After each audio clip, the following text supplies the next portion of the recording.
মন্ত্র এক মহাজাগতিক শক্তি, যা আজও রয়েছে। আজ থেকে আপনার প্রাচীন যুগে তখনও ছিল এবং ভবিষ্যতেও থাকবে।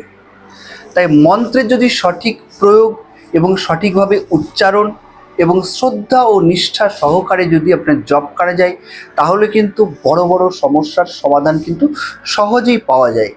আপনার গৃহে প্রতিনিয়ত আপনার ঝগড়া ঝাঁটি, অশান্তি এবং কলহ এগুলো হচ্ছে, তার ফলে বাড়ির যে পরিবেশ তা কিন্তু প্রতিনিয়ত আপনার খারাপ হচ্ছে।